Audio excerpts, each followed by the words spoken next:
o arquivamento do feito em função da prescrição trienal, senhor presidente. Conselheiro Fernando. O relator, conselheiro Rodrigo. Acompanho o relator. Conselheiro Alberto. Me acompanho o relator, senhor presidente. Aprovado.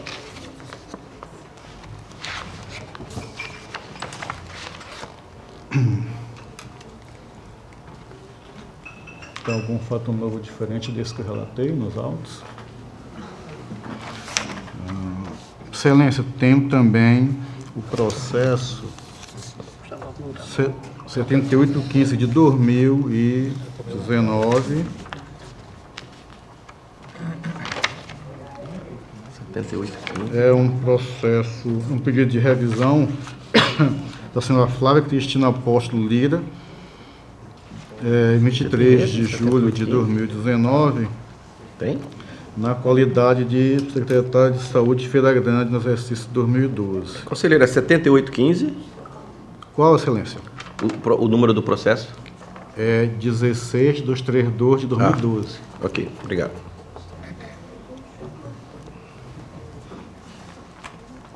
A primeira notificação em face do acórdão, desculpem, 4,6 de 2017, relatado na sessão plenária de 30 de março de 2017, na qual a Corte de Contas não conheceu o recurso de reconsideração anteriormente interposto, mantendo a sanção aplicada por meio do acórdão número 308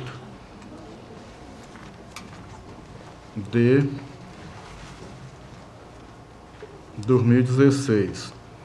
A primeira notificação que concedeu o prazo para apresentar a defesa preliminar foi formalizada em 17 de dezembro de 2012, conforme aviso de recebimento, a gestora ficando inerte, ocasionando sancionamento pelo descumprimento do envio da remessa, com a consequente comunicação para o pagamento da multa imposta. A interessada pugnou pelo afastamento da multa aplicada mediante manifestação apostada na forma do comprovante adjuntada datado de 2016, alegando a inconstitucionalidade da multa com fundamento na existência de dano ao erário, que o descumprimento somente seria irregularidade formal, com fundamento nos artigos 71, inciso 8º e 9º, combinado com 35 da Constituição Republicana de 88, sob pena inclusive de afronta por parte da Corte de Contas, insistindo na exigência ao princípio da reserva legal ou da legalidade estrita.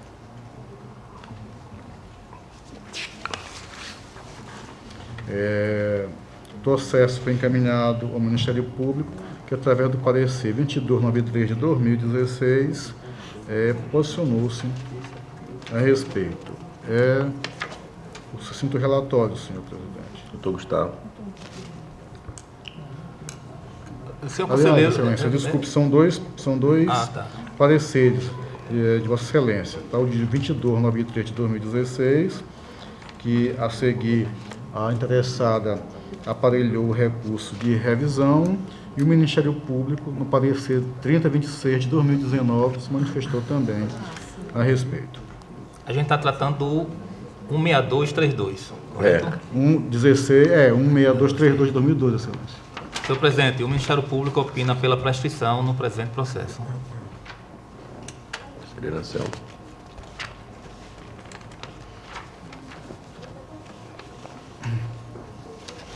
De tudo que foi exposto, excelência, é importante ressaltar primeiramente que o processo foi instaurado no ano de 2012, entretanto, o funcionamento da interessada apenas em 2016, em razão de inexistência de entendimento na Corte de Contas quanto à questão de prescrição à época, né?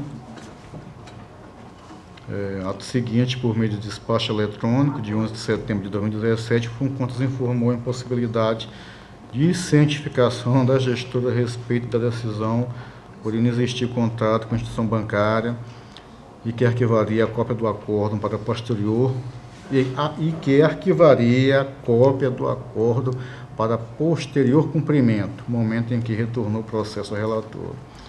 Excelência, tendo em vista o fato gerador da multa, a instauração do processo.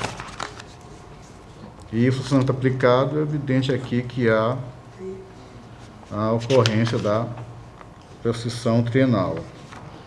Então, Excelência, desta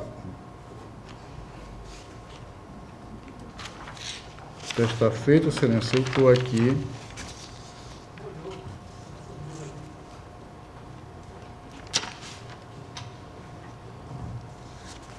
agora eu estou fazendo uma verificação se de fato, nesses 2 períodos, se o processo não ficou paralisado.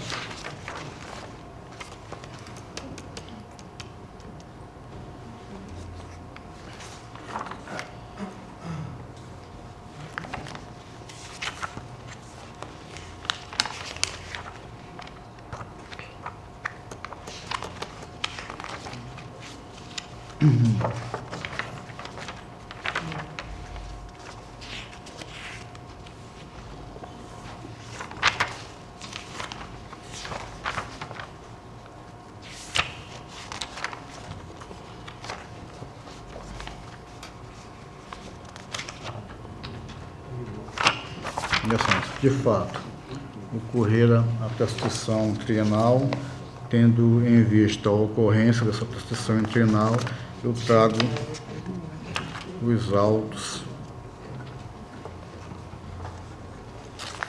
reconhecendo a prescrição trienal e arquivando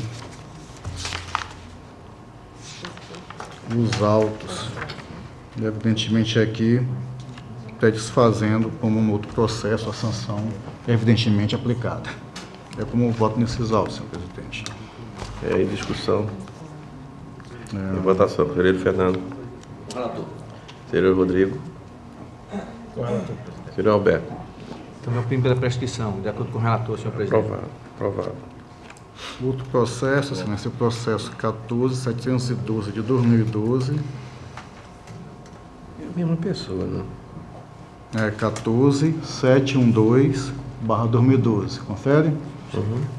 Tá, é período de revisão na mesma toada dos outros 2 pedidos, e aqui eu já constato que o processo foi formalizado em 21 de dezembro de 2012. Deixa eu verificar aqui em termos.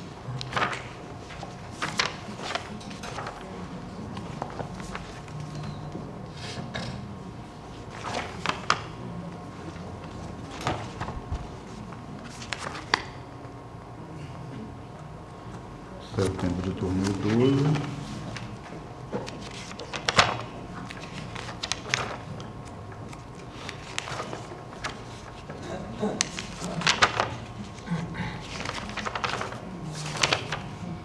E a sanção também aplicada em 2016.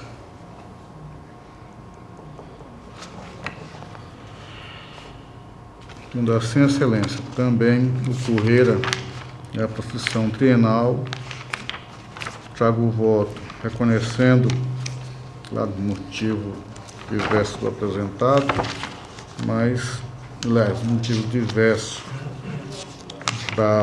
do recurso, mas reconhecendo a prescrição trienal, arquivando os autos e, evidentemente, como nos outros, pela insubsistência da sanção aplicada.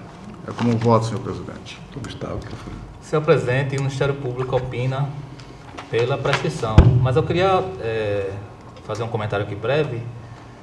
A quantidade de processos que desaguam na prescrição aqui, não seria o caso da gente reformular? Talvez o tribunal esteja já cobrando muito documentos dos prefeitos, dos secretários. Talvez o tribunal nem possa processar esses dados se chegarem, né? E pelo visto também o tribunal não tem condições de processar, de dar um encaminhamento mais célere a esses processos de multa aqui. Então não seria o caso de mudarmos nossa forma de atuação, simplificar, né? Não pedir todo o contrato em cima da lista, como a gente estava discutindo na comissão lá do meio ambiente. porque chama atenção mesmo a quantidade de prescrição, ela foge da razoabilidade. A lei, quando foi criada, essa lei federal que trata do poder de polícia, e eu cheguei a trabalhar com ela no IBAMA, quando eu era procurador federal, eu não vi um caso de prescrição do poder de polícia federal no órgão ambiental da União. Nenhum caso. Então, acho que seria o caso da gente reformular nossas atuações. São essas palavras que eu queria deixar para os senhores. Ok. Em discussão, em votação, conselheiro Fernando. Eu manifestei com relação à prescrição, né? Prescrição Discussão. intercorrente. Conselheiro Rodrigo. Senhor presidente, eu também estou acompanhando o relator. Eu queria só acompanhar as palavras do conselheiro, do doutor Gustavo, no sentido de que realmente eu compactuo do mesmo entendimento dele no que se refere à constatação de que nós deixamos prescrever muitos processos no Tribunal de Contas, né? E isso tem se tornado menos evidente a partir do momento em que nós podemos declarar essa prescrição monocraticamente no gabinete, né? O acolhimento quando se trata de processos de aplicação de multa, FUNCONTAS, enfim, e também os relacionados tanto ao calendário de obrigações quanto ao envio de informações do SICAP. Isso mostra para mim, eu discordo um pouco no que se refere ao diagnóstico feito pelo Dr. Gustavo. Eu acho que mostra um descompromisso do gestor com o Tribunal de Contas, né? Afinal, a gente precisa ter o controle e o domínio das informações até para poder planejar as auditorias e as fiscalizações no Tribunal de Contas, mas demonstra, no meu ponto de vista, uma desconsideração do gestor em encaminhar essa documentação que é obrigatória e fundamental para que a gente possa exercer o controle externo. Talvez se a gente atuasse com mais rigor, né, não só mediante aplicação de multa, mas passasse a responsabilizá-los, a buscar a responsabilidade criminal pelo não envio ou envio falso de algumas informações referentes ao SICAP, né? Nós temos hoje o SICAP apenas formalmente, porque ninguém utiliza o SICAP, né? Nós não utilizamos dessa base de dados que poderia ser fundamental para o cruzamento de dados e para, enfim, seria essa a colocação que eu teria que fazer. Como esse é um ambiente de debate e a temática foi levantada pelo Ministério Público, eu acho que a gente precisa, de fato, se sentir atingido pela manifestação e tomar providências no sentido de exigir tanto o encaminhamento da documentação quanto o encaminhamento correto das informações para o Tribunal de Contas. É isso, senhor presidente.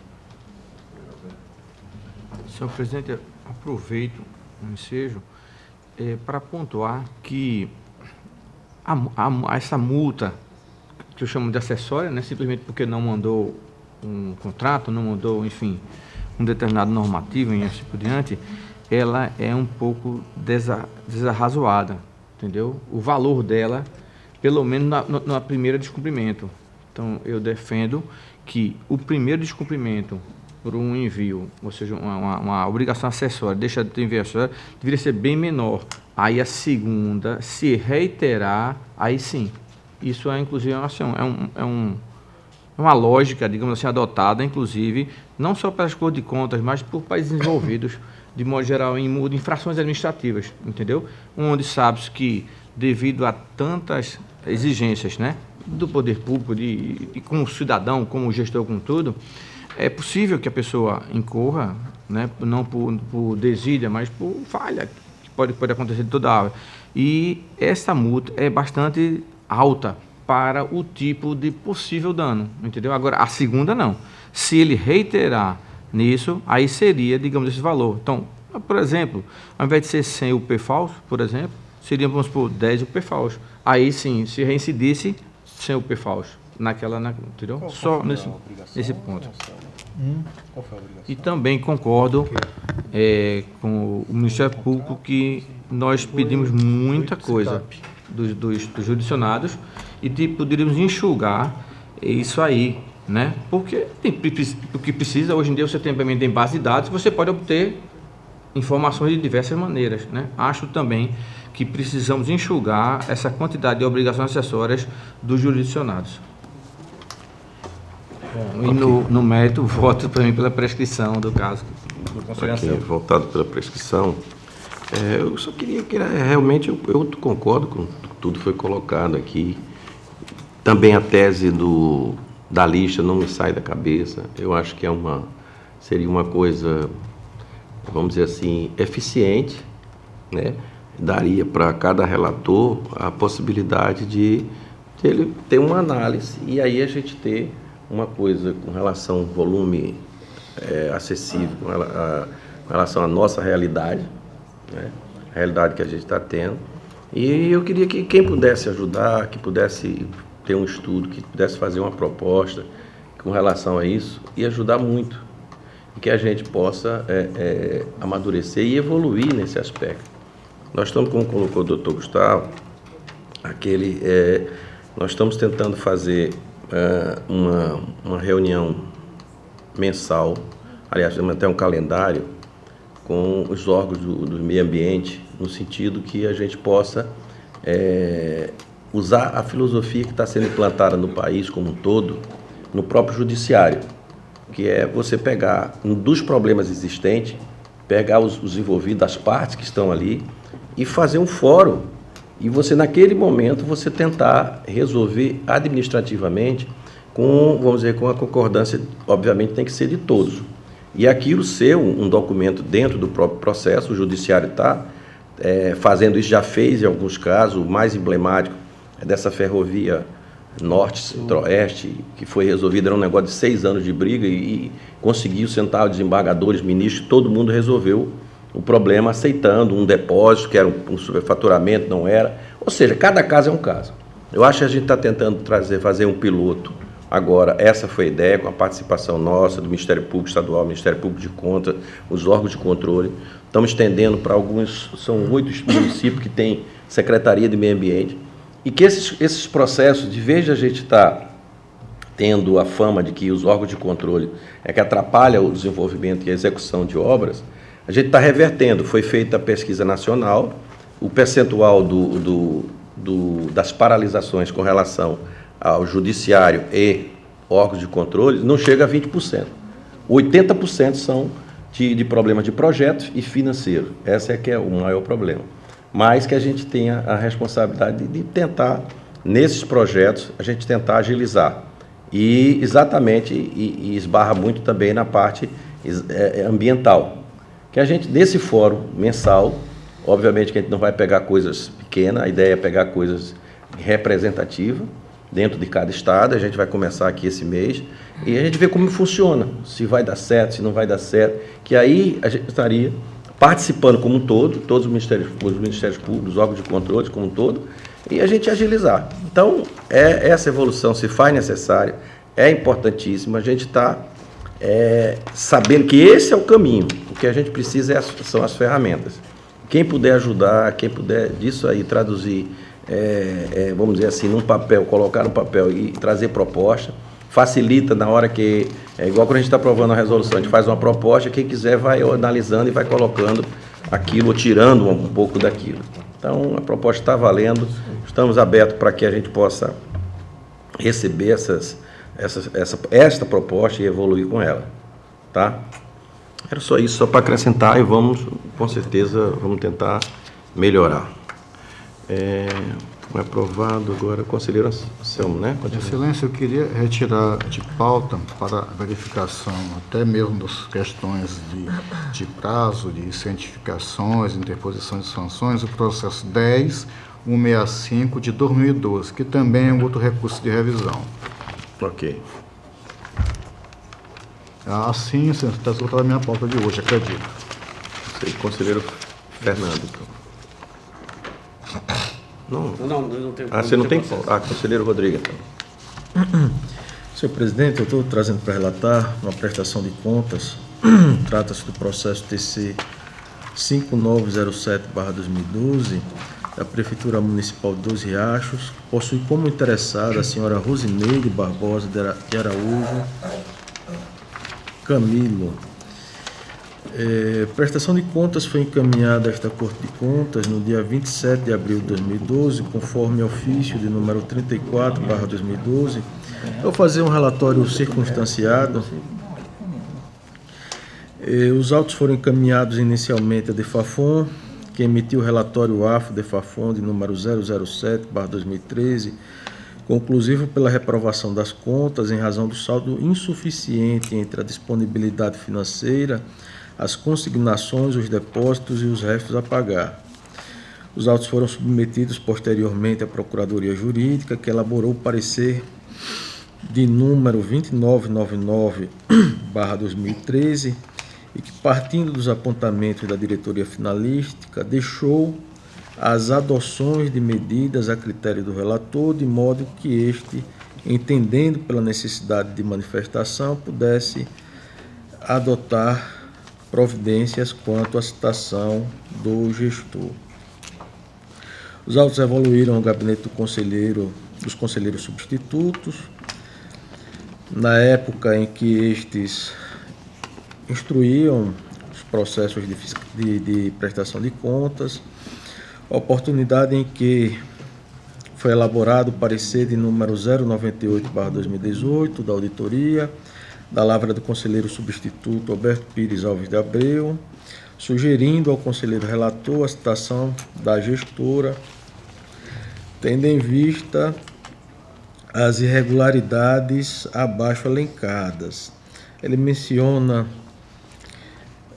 abertura de créditos suplementares por anulação de dotação no valor de 17.955.000, correspondente a hipóteses de remanejamento e transposição, realizado sem a necessária autorização legislativa específica, descumprindo o inciso 6º do artigo 167 da Constituição Federal, previsão na LOA de dispositivo estranho à previsão de receita e fixação de despesa, contrariando o artigo 165, parágrafo 8º da Constituição Federal, especificamente o princípio da exclusividade orçamentária. A LOA presente nos autos não possuía o valor fixado para o repasse ao Poder Legislativo, pedindo a verificação do cumprimento do artigo 29A, parágrafos. Repasse à Câmara Municipal de R$ 348,94 a maior do que o limite máximo permitido, descumprindo o artigo 29A, inciso 1, combinado com o parágrafo 2º, inciso 1 do mesmo artigo da Constituição Federal. A não apresentação de justificativa, a frustração de receitas de 16,41% no exercício em referência, nem em relatórios resumidos, nem nesta prestação de contas, ferindo o artigo 53, parágrafo 2º, inciso 2, combinado com o artigo 58 da Lei de Responsabilidade Fiscal, inconsistências nas informações contábeis apresentadas pelo gestor na aplicação de recursos em ações e serviços públicos de saúde, uma vez que as informações apresentadas no CIOPS e no relatório resumido da execução orçamentária divergem do balanço geral, inconsistências nas informações contábeis apresentadas pelo gestor na aplicação de recursos em gasto com pessoal,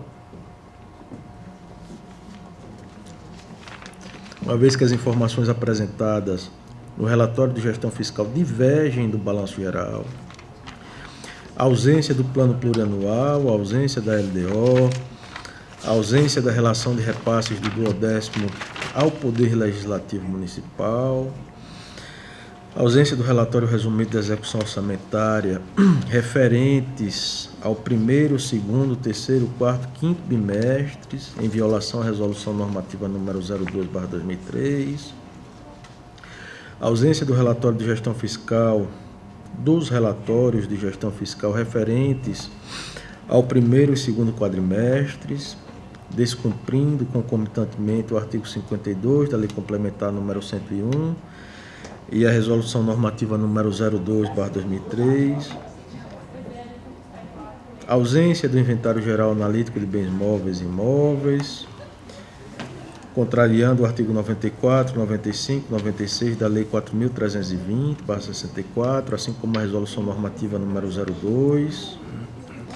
E, por fim, foi apontado pela auditoria a ausência da relação de processos licitatórios ocorridos no exercício, em desacordo com o exigido na resolução normativa número 002/2003 desta Corte. Os autos foram encaminhados ao gabinete do relator por meio de decisão simples de número 64/2018. Determinou a citação da senhora Rosineide Barbosa de Araújo Camilo para apresentar defesa sobre os pontos elencados no parecer da auditoria, bem como para que encaminhasse os documentos faltantes, ali apontados também no parecer da auditoria. Ainda no referido decisório foi determinada a notificação do senhor Ramon Camilo da Silva, na qualidade de gestor atual, visando também o encaminhamento dos documentos faltantes.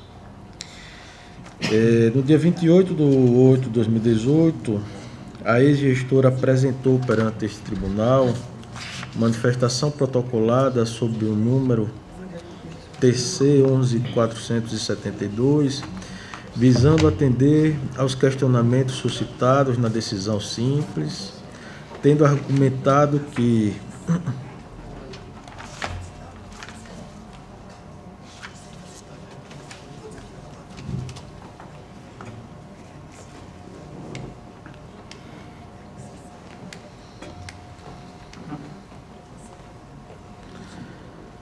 os créditos adicionais suplementares abertos no exercício 2011 tiveram como cobertura a anulação de dotação e foram autorizados por meio de lei e abertos por decretos. O dispositivo foi inserido na lei orçamentária anual para reforçar o dispositivo já aprovado anteriormente na LDO. A intenção, segundo o gestor, era dar maior transparência à gestão pública no momento em que inseriu na LOA dispositivos estranhos à exclusividade, que o quadro detalhado de despesa detalha os valores da unidade orçamentária da Câmara Municipal, que o repasse do 10º à Câmara Municipal não foi a maior, sendo fixado em R$ 621 mil. Houve inicialmente o repasse mensal de R$ 51.819 até o mês de maio de 2011, e que, para se enquadrar ao limite constitucional, passou a repassar, a partir de junho daquele ano, a quantia de R$ 43.553, que as receitas tributárias de responsabilidade do município foram devidamente arrecadadas, atingindo o percentual de 141,30% em relação à sua previsão, que as informações registradas nos relatórios encaminhados ao tribunal não estão divergindo dos encaminhados aos CIOPs, pois apresentam o mesmo índice de aplicação, 18,05%, que as informações registradas nos demonstrativos encaminhados ao Tribunal de Contas estão em conformidade com o relatório de gestão fiscal, apresentando a aplicação dos recursos com gasto com pessoal de 52,09%. No dia 29 de agosto de 2018, o atual prefeito protocolou junto a este tribunal a documentação faltante solicitada. Os autos foram encaminhados ao Ministério Público de Contas, que se manifestou inicialmente no sentido de determinar a realização de manifestação conclusiva pela diretoria técnica competente, em face da documentação complementar enviada pelo atual gestor e a manifestação com razões de defesa do gestor à época. Os autos retornaram ao gabinete deste relator, que, por meio do despacho eletrônico TCAL, deixou de acolher a recomendação do Parquet de Contas, por entender que as manifestações dos órgãos instrutivos da diretoria técnica afiguram-se esclarecedoras e detêm um caráter nitidamente conclusivo, ao passo que determinou a remessa de volta dos autos ao Ministério Público de Contas para a emissão do parecer conclusivo. O Ministério Público de Contas, por seu turno, elaborou o parecer de número 3341/2019 da Primeira Procuradoria de Contas, pugnando novamente pela realização de manifestação conclusiva acerca da regularidade com ressalvas por parte da diretoria técnica competente, ao passo que, sendo indeferida, se manifestou preliminarmente pela nulidade absoluta do processo. E superada a preliminar de nulidade absoluta, por coerência com as razões ora apresentadas, o Ministério Público, no mérito, cingiu a adotar os achados e as conclusões apresentadas pelos órgãos de instrução, em especial a auditoria, sem prejuízo de exercer futuramente os meios recursais e rescisórios legais e regimentais assegurados àquele parquê. Este é o relatório, senhor presidente. Doutor Gustavo. Senhor presidente, eu reitero o parecer exarado dos autos, que tem a seguinte ementa: prestação de contas de governo, município, correta instrução do feito, interpretação dos artigos 156 e 158 do Regimento Interno do TCE Alagoas, modelo federal de observância obrigatória pelo TCE Alagoas, regra de simetria constante no artigo 75 da Constituição da República. Unidade técnica deve apresentar manifestação conclusiva acerca da defesa e da prova documental. Encerramento da fase de instrução condicionado à manifestação final e conclusiva da diretoria técnica. Poderes instrutores do relator, atividade meramente complementar. Vedada a substituição do órgão de instrução pelo gabinete do relator. Concentração das funções de acusação, instrução e julgamento, deliberação, na figura do relator, entre parênteses, o juiz onipotente. Violação aos princípios do devido processo legal, contraditório e ampla defesa, comprometimento da imparcialidade, limitações de ordem fática, a atuação escorreita dos órgãos de instrução não justificam a violação das garantias fundamentais do processo. Violação da regra processual com prejuízo à parte responsável, gera nulidade absoluta. Ante o exposto, o Ministério Público requer que seja determinada a realização da manifestação conclusiva acerca da regularidade e irregularidade ou regularidade com ressalvas das contas pela diretoria técnica competente, artigo 119 do Regimento Interno, considerando as razões apresentadas na defesa e os novos documentos acostados pelo responsável e pelo atual gestor, encerrando, por conseguinte, a fase de instrução do processo nos termos do artigo 156 e 158 do Regimento Interno. E retornar os autos ao MPC para manifestação à luz de todos os elementos mínimos necessários ao pronunciamento ministerial de mérito. Caso sejam indeferidas as diligências requestadas, o parquê manifesta-se preliminarmente pela nulidade absoluta do processo, nos termos dos artigos 174 e 175 do RI do TCU, aplicável ao TCE por força do artigo 272 do nosso regimento, prejudicado o exame do mérito. Caso superada a preliminar de nulidade absoluta, por coerência com as razões ora apresentadas, o Ministério Público, no mérito, cingir-se-á a adotar os achados e as conclusões apresentadas pelos órgãos de instrução, em especial a auditoria, parecer número 64/17, sem prejuízo de exercer futuramente os meios recursais e rescisórios legal e regimentalmente assegurados. Rodrigo. Senhor presidente, eu vou fazer uma leitura mais detida da preliminar, que o Ministério Público vem levantando essa tese desde meados do ano passado. Até então, todos os processos que passaram pelo tribunal, eles não obtiveram esse duplo relatório que está sendo solicitado pelo Ministério Público de Contas. Todos eles foram processos aprovados e também não conheço nenhum registro de recurso por parte do Ministério Público nos processos que foram aprovados por esta Corte até a presente data, em que não houve esse duplo parecer, o relatório preliminar e o relatório conclusivo da Diretoria de Fiscalização, né? Também queria esclarecer preliminarmente que não houve uma atividade instrutória por parte do relator. Houve apenas uma negativa, um indeferimento por parte desse relator de um pedido do Ministério Público para que a Diretoria de Fiscalização reapreciasse os elementos de defesa apresentados pelo gestor à luz das provas que foram juntadas, né? Nosso regimento interno ele é bastante claro e aí não existe uma norma geral nacional de procedimento, cada Tribunal de Contas possui o seu regimento interno, muito embora exija uma simetria de estruturação de tribunal, mas não abrange, até onde eu sei, né, até onde a gente sabe, o procedimento interno que cada tribunal possui autonomia para se autonormatizar.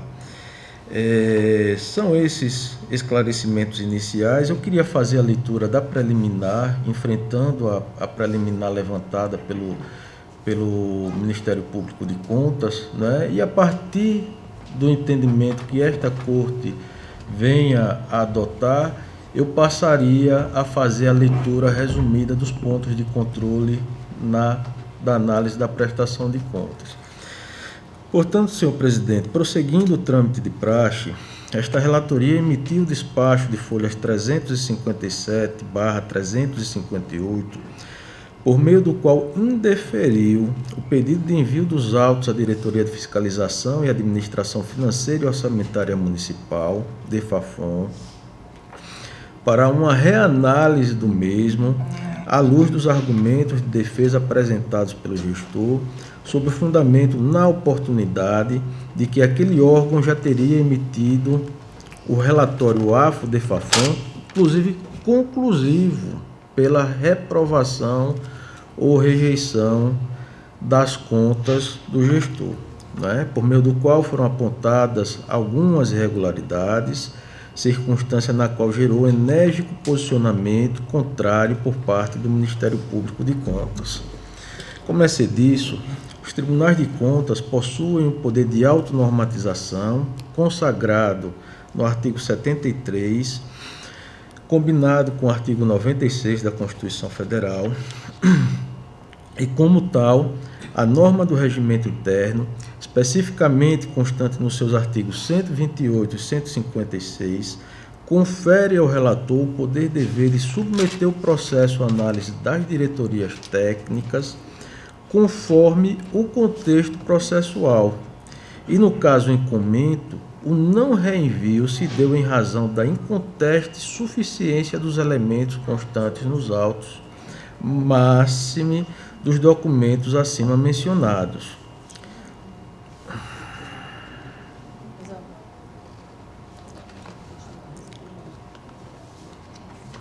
Aí eu transcrevo a manifestação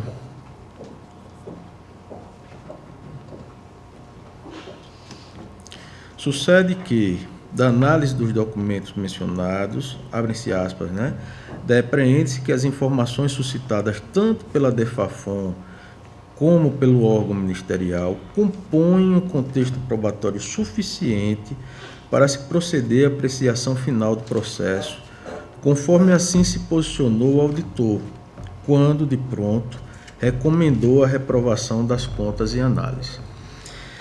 E isso se confirma até mesmo com o teor do parecer conclusivo emitido pelo Gabinete dos Auditores, constante as folhas 316/392,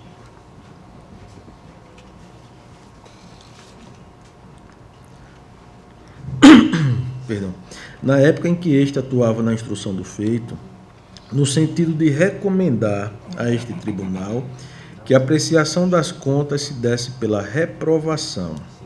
Ainda na fase antecedente ao julgamento, o processo foi encaminhado à Procuradoria Jurídica da Corte, também na época em que esta participava da fase instrutória, tendo recebido o pronunciamento de folhas 307/308, pela realização de citação do gestor, de modo que não há que se falar em insuficiência de instrução. Há de se destacar também que este relator desconhece qualquer procedimento de controle externo submetido a julgamento por este colegiado em que tenha ocorrido a emissão concomitante de relatório preliminar e relatório conclusivo por parte das diretorias técnicas. Outrossim, não é do conhecimento desta relatoria eventual interposição de recurso pelo Ministério Público de Contas, visando anular todos os julgados que assim se consolidaram.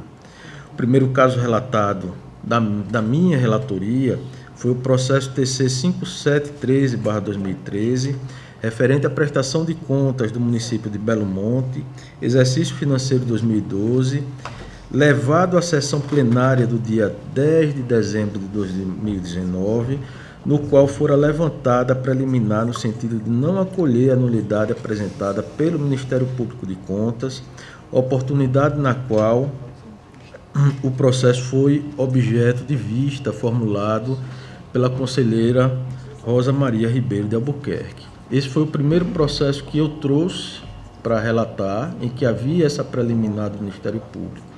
Houve um processo antecedente relatado pelo conselheiro Sérgio Maciel, em que este plenário votou no sentido de superar a preliminar do Ministério Público de Contas e julgar as contas, salvo engano, de gestão do secretário de Segurança Pública de Maceió, né? Na época, se eu não me engano, é esse o primeiro precedente que supera a tese levantada pelo Ministério Público de Contas. Ainda que a norma interna desta Corte estabelecesse a obrigação de duplo relatório pelas diretorias de fiscalização, o que se admite apenas para efeito de argumentação, entendemos que o não encaminhamento feito a DEFAFON, naquela oportunidade, encontraria consonância com os princípios constitucionais da celeridade, efetividade, boa-fé processual, eficiência, visto que a eventual reapreciação da demanda pelo gabinete dos auditores restaria prejudicada, haja visto o fato de estes não realizarem mais essa atribuição. E convém um parêntese aqui, determinar que a diretoria aprecie ou reaprecie os argumentos de defesa e as provas trazidas pelo gestor com base nos argumentos levantados, os pontos de controle levantados pelo gabinete dos auditores, seria ofender diretamente a autonomia da diretoria de fiscalização, que tem completa independência para identificar, a partir de seus critérios, quais os pontos de controle e não se submeter hierarquicamente a qualquer setor do Tribunal de Contas, né, sob pena de violação dessa independência que eles precisam ter para nos trazer as informações de auditoria. Nesse particular, ensina o professor Celso Antônio Bandeira de Mello que os princípios são, abrem-se aspas, mandamento nuclear de um sistema, verdadeiro alicerce dele, disposição fundamental que se irradia sobre diferentes normas, compondo-lhes o espírito e servindo de critério para a exata compreensão e inteligência delas. Fecham-se aspas. Start. Se utilizados de modo pernicioso e irresponsável, serão malignas as consequências que advirão, assim como seria prejudicial no estágio atual da ciência do direito uma interpretação jurídica imunizada das influências principiológicas. Entrementes, destaque-se por deveras oportuno que os motivos ensejadores da medida de impulso processual que gerou a divergência no âmbito do Ministério Público de Contas não se embasou em fatores como um elevadíssimo tempo de permanência dos processos nas diretorias técnicas, práticas reiteradas do Ministério Público de dispersar completamente o conteúdo dos relatórios elaborados pelas diretorias, nem a existência nos autos deste processo de parecer da auditoria. Definitivamente não foram essas as razões para se dispensar naquela primeira oportunidade o reenvio do feito a DEFAFON, consoante exaustivamente elucidado no despacho em referência e a seguir rememorado. Sucede que a medida em comento se deu isoladamente em razão das circunstâncias do caso concreto, máximo por já ter havido pronunciamento pelos diversos órgãos de instrução desta Casa e este se lograra suficiente sob a cautelosa ótica desta relatoria. Não obstante isso, tal conduta não configura novidade, pois esta Corte já sinalizou formal e repetidamente a dispensa de remessa dos autos à diretoria de fiscalização, seja justificando-se pela suficiência de elementos de apreciação, seja devido a fatores relacionados à significativa mora na condução das atividades desenvolvidas por aquele setor, que teria gerado até mesmo a ineficiência da atuação do Tribunal de Contas.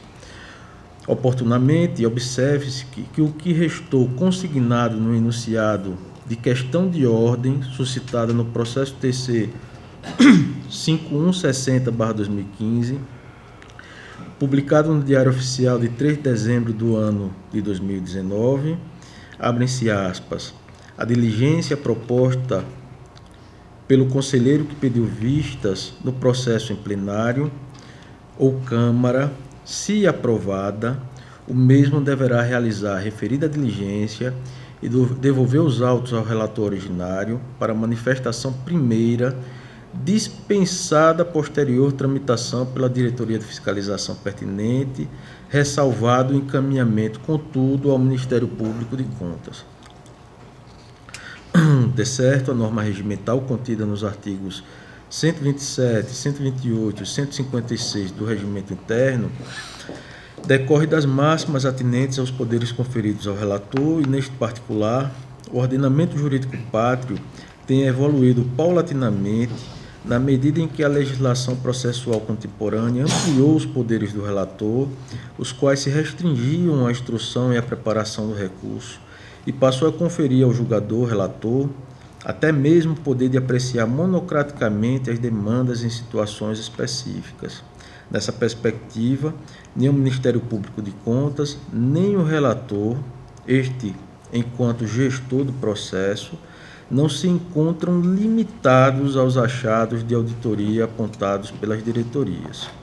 Como se não bastasse isso, os documentos novos apresentados consistiram no PPA, na LDO, nas relações de repasse do 12ª Câmara Municipal e de processos licitatórios ocorridos no exercício, nos inventários de bens, no relatório resumido de execução orçamentária e no relatório de gestão fiscal, cuja apreciação recai sobre inteira competência do conselheiro relator e foram submetidos à análise de técnicos de contas lotados neste gabinete, neste caso, tudo isto como medida de complementação tendente, pois, a conferir mais elementos para apreciação final do processo. Em apego ao debate, registre-se que não há se falar em figura do juiz onipotente, tampouco em nova instrução promovida por esta relatoria, menos ainda em violação ao princípio da ampla defesa, como asseverou o respeitável representante do Ministério Público no aludido parecer. O que se vislumbrou, como se vislumbra, com a medida de não se reencaminhar os autos à diretoria técnica, fora e é assegurar o resultado útil do processo sem malferir dispositivos legais aplicáveis e isto se logrou possível considerando a necessária ponderação de normas. Senhor presidente, a preliminar ela é bastante extensa, mas eu acredito que os argumentos que já foram lidos, eles já são suficientes para que a gente possa, para que o colegiado possa apreciar a tese que vem sendo levantada recentemente pelo Ministério Público de Contas a partir de despachos do nosso gabinete que vem indeferindo o pedido de reenvio do processo à Diretoria de Fiscalização Municipal. E, caso Vossas Excelências, eu posso ler completamente a preliminar, ela tem mais ainda algumas folhas, mas eu acho que já está suficiente maduro para apreciação do colegiado. Ok, conselheiro. Se algum conselheiro solicitar, Vossa Excelência, termina a leitura.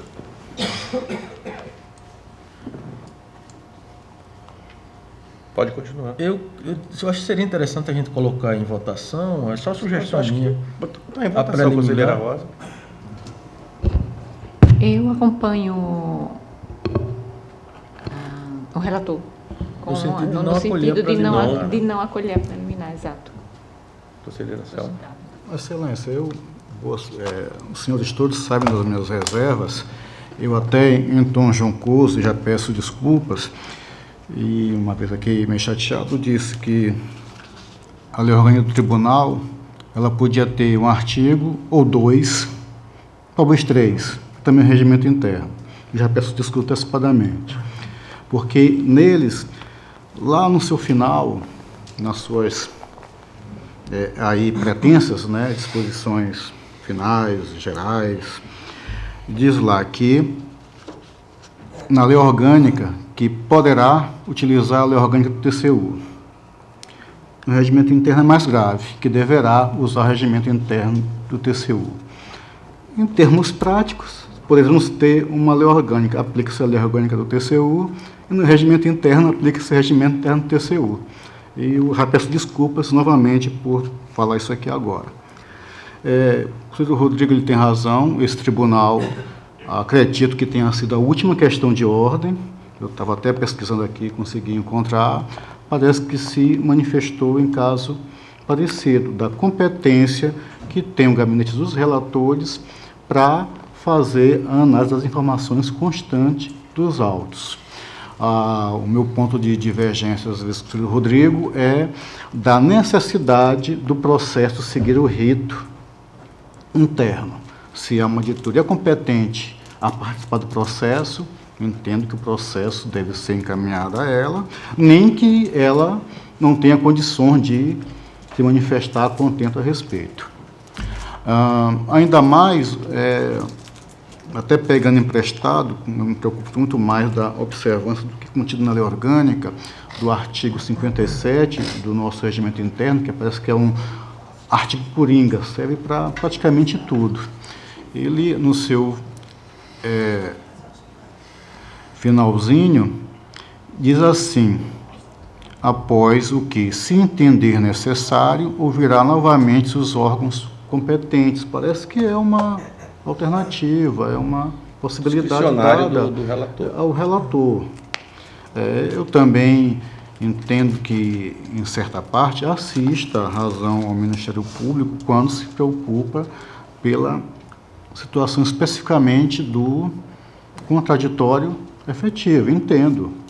Mas já há uma manifestação dessa Corte numa questão de ordem, que, pelo menos por enquanto, por razões várias, não ser necessário ou algo que venha a nulificar, pelo menos o meu sentir, no atual estado das coisas, uma atuação desse tribunal em não se repetir o encaminhamento dos autos para manifestação ou final, ou definitiva, ou complementar do órgão de instrução. Evidentemente que outros tribunais, como só ia acontecer com o TCU, há uma sistemática interna de atuação que é, de fato, um pouco diferente da nossa. Então, eu não vislumbro, pelo menos nesse momento, algo que possa modificar o meu entendimento quanto a essa necessidade de reencaminhamento do processo para uma análise derradeira. Eu acho que, nesse sentido, deve aqui prosperar a análise feita, a preliminar apresentada pelo conselheiro Rodrigo, senhor presidente. Conselheiro Fernando. Senhor presidente, nós,